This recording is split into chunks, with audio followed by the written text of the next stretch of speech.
नमस्कार दोस्तों, आपका स्वागत है हमारे चैनल पर। आज हम बात करने वाले हैं एक ऐसे विषय पर जिसने भारतीय न्याय प्रणाली और समाज दोनों को बदल कर रख दिया है।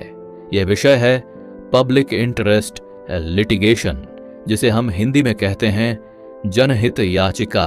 दोस्तों, कई बार ऐसा होता है कि किसी गरीब, कमजोर या अशिक्षित व्यक्ति के साथ अन्याय हो जाता है। उसके पास न तो पैसा होता है और न ही ताकत जिससे वो अदालत तक पहुंच सके। ऐसे समय में अगर कोई तीसरा व्यक्ति उसकी ओर से न्यायालय का दरवाजा खटखटाए तो यही कहलाती है जनहित याचिका, यानी PIL। आज की इस वीडियो में हम विस्तार से जानेंगे कि जनहित याचिका क्या होती है, इसका इतिहास और विकास कैसे हुआ, किन किन मामलों में इसका इस्तेमाल किया जा सकता है। PIL के जरिए सुप्रीम कोर्ट और हाई कोर्ट ने समाज के लिए कौन कौन से बड़े फैसले दिए हैं और सबसे अहम, इसका समाज पर क्या प्रभाव पड़ा है। वीडियो को अंत तक जरूर देखिएगा, क्योंकि इसमें आपको उदाहरणों, कहानियों और न्यायालयों के ऐतिहासिक फैसलों के बारे में जानकारी मिलेगी। सबसे पहले समझ लेते हैं कि जनहित याचिका क्या है। दोस्तों, जनहित याचिका का सीधा मतलब है ऐसी याचिका जो जनता के हित में लगाई जाए, यानी अगर किसी व्यक्ति, संस्था या वर्ग के साथ अन्याय हो रहा है और वो खुद अदालत नहीं पहुंच सकता, तो कोई और व्यक्ति उसकी ओर से अदालत में याचिका दाखिल कर सकता है। भारत में जनहित याचिका को संविधान के अनुच्छेद 32 और 226 के तहत दायर किया जा सकता है। अनुच्छेद 32 के तहत सीधे सुप्रीम कोर्ट में जा सकते हैं और अनुच्छेद 226 के तहत हाई कोर्ट में जा सकते हैं। अब जान लेते हैं जनहित याचिका का इतिहास क्या है। अब जरा पीछे चलते हैं। भारत में जनहित याचिका का इतिहास 1970 के दशक से शुरू होता है। उस समय हमारे देश के सुप्रीम कोर्ट के जजों ने देखा कि बहुत से लोग गरीबी, अशिक्षा और संसाधनों की कमी के कारण अपने अधिकारों के लिए अदालत नहीं जा पा रहे। 1980 में जस्टिस PN भगवती और जस्टिस VR कृष्णा अय्यर ने इस प्रणाली को बढ़ावा दिया। उन्होंने कहा, अगर किसी के मौलिक अधिकारों का हनन हुआ है तो कोई भी व्यक्ति पत्र लिखकर भी अदालत से मदद मांग सकता है। इसी वजह से जनहित याचिका ने भारत में न्याय का एक नया रास्ता खोल दिया। आइए जानते हैं जनहित याचिका की जरूरत क्यों पड़ी। सोचिए दोस्तों, हमारे देश में करोड़ों लोग गरीबी रेखा के नीचे हैं। कई लोग पढ़ लिख नहीं पाते। न्याय तक पहुंचने में पैसा और समय दोनों लगते हैं। ऐसे में आम आदमी अपने अधिकारों के लिए आवाज नहीं उठा पाता। यहीं से आया जनहित याचिका का कॉन्सेप्ट, ताकि कोई भी व्यक्ति समाज के भले के लिए अदालत में खड़ा हो सके। अब जान लेते हैं कि जनहित याचिका के माध्यम से किन मुद्दों को उठाया जा सकता है। जनहित याचिका केवल किसी व्यक्ति के लिए नहीं, बल्कि संपूर्ण समाज या कमजोर वर्गों के लिए होती है। इसमें शामिल हैं पर्यावरण संरक्षण, जैसे नदियों की सफाई, जंगलों की रक्षा, मजदूरों के अधिकार, कैदियों के साथ अमानवीय व्यवहार, महिला और बच्चों के अधिकार, भ्रष्टाचार से जुड़े मामले, सार्वजनिक स्वास्थ्य और शिक्षा। यानी जनहित याचिका एक ऐसा हथियार है जिससे समाज की बुनियादी समस्याओं को अदालत तक ले जाया जा सकता है। आइए जानते हैं जनहित याचिका के कुछ ऐतिहासिक मामले।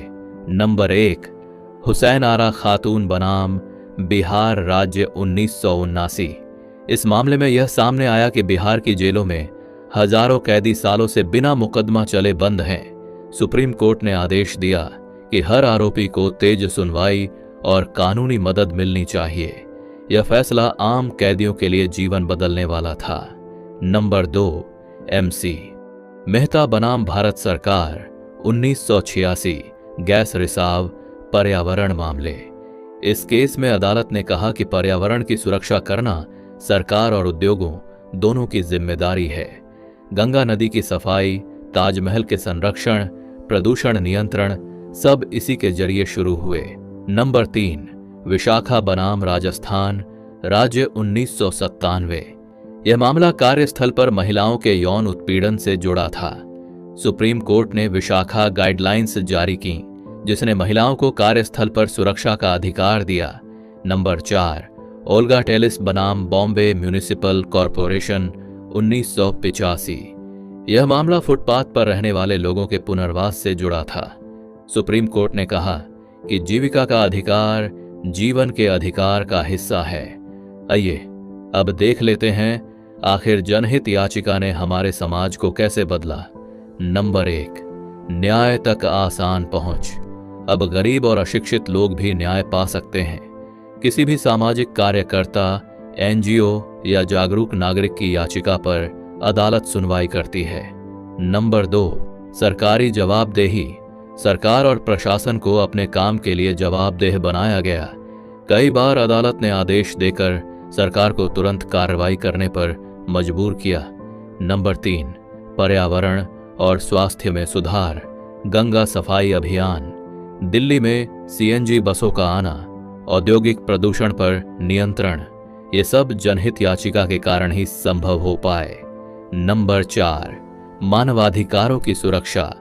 कैदियों, महिलाओं, बच्चों और मजदूरों सबके अधिकारों की रक्षा हुई है।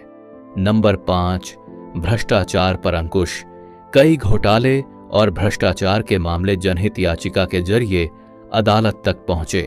अब जान लेते हैं जनहित याचिका की चुनौतियों और दुरुपयोग के बारे में। दोस्तों, जहां एक और जनहित याचिका ने समाज को बदलने में बड़ी भूमिका निभाई, वहीं इसका दुरुपयोग भी होने लगा। कई लोग अपने निजी स्वार्थ या प्रचार के लिए जनहित याचिका डालने लगे। इससे अदालतों पर केस का बोझ बढ़ा। कई बार अदालत ने ऐसी याचिकाओं को फालतू जनहित याचिका कहकर खारिज किया। इसलिए सुप्रीम कोर्ट ने कहा है, जनहित याचिका को पर्सनल इंटरेस्ट लिटिगेशन या पब्लिसिटी इंटरेस्ट लिटिगेशन बनने से रोकना होगा। आइए जनहित याचिका से कुछ सीख लेते हैं। दोस्तों, जनहित याचिका हमें सिखा, अगर समाज में अन्याय हो रहा है तो हम चुप न रहें। हर नागरिक को दूसरों के अधिकारों के लिए खड़ा होना चाहिए। अदालत का दरवाजा सबके लिए खुला है। तो दोस्तों, जनहित याचिका भारतीय लोकतंत्र का एक ऐसा अनोखा हथियार है जिसने लाखों गरीब और मजलूम लोगों को न्याय दिलाया है। इसने सरकार और प्रशासन को भी अपने काम में जिम्मेदार बनाया है। हाँ, इसका दुरुपयोग न हो, यह ध्यान रखना जरूरी है। लेकिन सही मायनों में देखें तो जनहित याचिका ने समाज को न्याय, समानता और अधिकारों की ओर बढ़ने में बहुत मदद की है। अगर आपको यह जानकारी अच्छी लगी हो तो इस वीडियो को लाइक और शेयर जरूर करें। साथ ही हमारे चैनल को सब्सक्राइब करना न भूलें, ताकि आपको इसी तरह के और भी कानूनी और सामाजिक मुद्दों पर वीडियो मिलते रहें। धन्यवाद।